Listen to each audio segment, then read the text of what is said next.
तर विद्यार्थी मित्र आणि मैत्रिणींनो, राज्यसेवा पूर्व परीक्षा तसंच कंबाईन पूर्व आणि मुख्य परीक्षेच्या दृष्टिकोनातून जो आर्थिक सर्वेक्षण अहवाल 2026 आहे त्याच्यामध्ये जे डायरेक्ट आणि इनडायरेक्ट टॅक्सेस मधून जो सरकारला रेव्हेन्यू किती मिळतो हे त्याच्यामध्ये डिटेल्स दिलेले आहेत।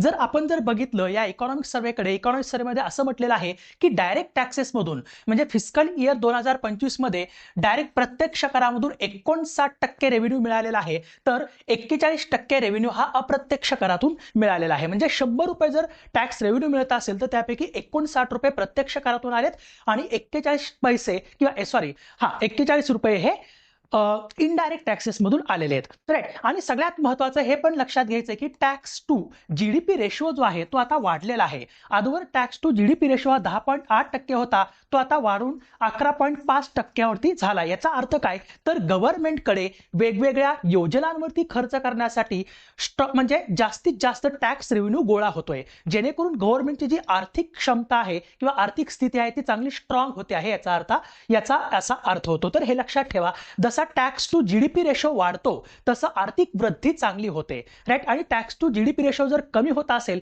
तर आर्थिक वृद्धी आणि आर्थिक विकास सुद्धा कमी होतो। तर एवढंच नाही तर तुम्हाला आणखी सांगायचं आहे की आता टॅक्स मधून कोणत्या डायरेक्ट टॅक्स आणि कोणत्या इनडायरेक्ट टॅक्स मधून आपल्याला सर्वात जास्त रेव्हेन्यू मिळतो, तर बघा 2024-25 फिस्कल इयर नुसार जर बघितलं आपण तर डायरेक्ट टॅक्सेस मधून 58.6% एवढा एकूण रेव्हेन्यू मिळालेला आहे, राईट। आणि इनडायरेक्ट टॅक्सेस मधून 41.4% एवढा रेव्हेन्यू मिळालेला आहे।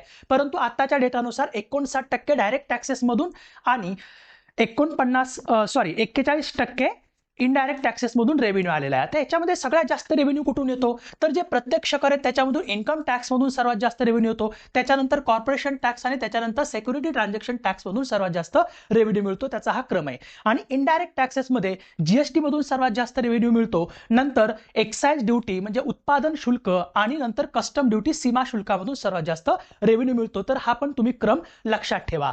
तर हा माझा नंबर तुमच्याकडे असू द्या, जेणेकरून तुम्हाला कुठलाही कोर्स जॉईन करायचा असेल किंवा तुम्हाला कुठल्याही कोर्ससाठी एन्क्वायरी करायची असेल त्या नंबरवरती मला कॉन्टॅक्ट करू शकता। आणि दररोज 7 PM ला आपलं या चॅनलवरती लेक्चर असतं, जिथं आपण इकॉनॉमिकची रिव्हिजन करून घेतो, तर ते नक्की जॉईन करा। सो धन्यवाद।